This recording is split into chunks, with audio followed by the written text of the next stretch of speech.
you're believing what LeBron James said. You just don't get what he's doing, right? A sprained ankle, this is not an Achilles tap. This is not an ACL tap. This is nothing that's, I mean, I'm not saying it's not serious, but this is not something that LeBron James is not going to bounce back from, Max.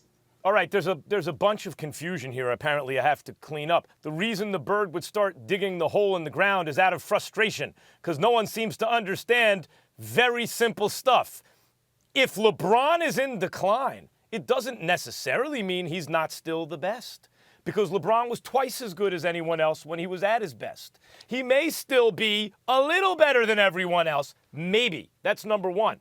Usually he has the playoffs to prove that. I don't think that's going to be the case this year. I'm scared the Lakers aren't going to get out of the first round. That's one. Number two, part of aging is injury.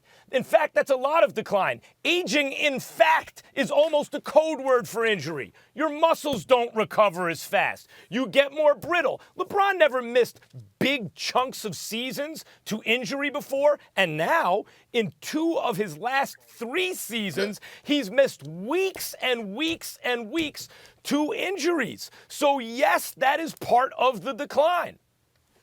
Max I don't know what that looks about.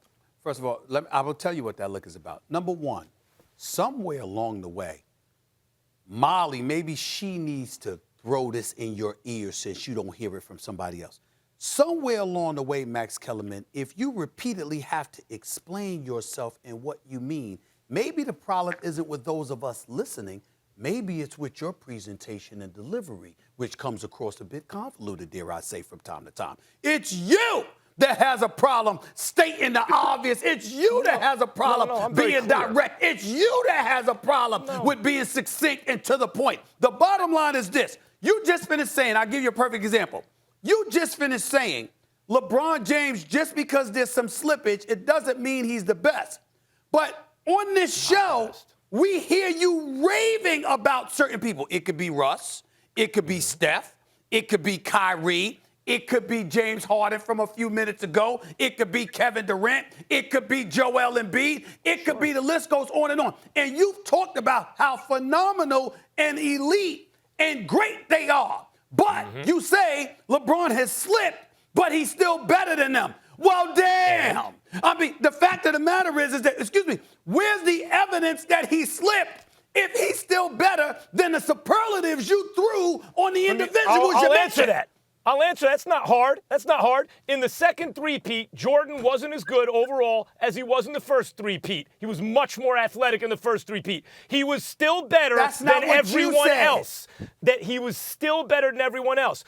LeBron may still be better than everyone else, even in decline, even still. But usually he has the playoffs to prove it, and I don't believe he'll be able to prove it in these playoffs. Are you not the one that when LeBron James got hurt a couple of years ago, KP, when the Lakers missed the playoffs, KP, Max Kellerman said he's no longer the best in the world. Correct. Because he was hurt and he missed it. And I said, Max, how do you dismiss it when you haven't played? When he comes back, let's see what he does. You were like, no, he's no longer the best. But the Greek Freak was on Thursday, but by that Monday, he wasn't. It's quite possible I haven't learned my lesson. Or it's quite possible it will finally catch up with him.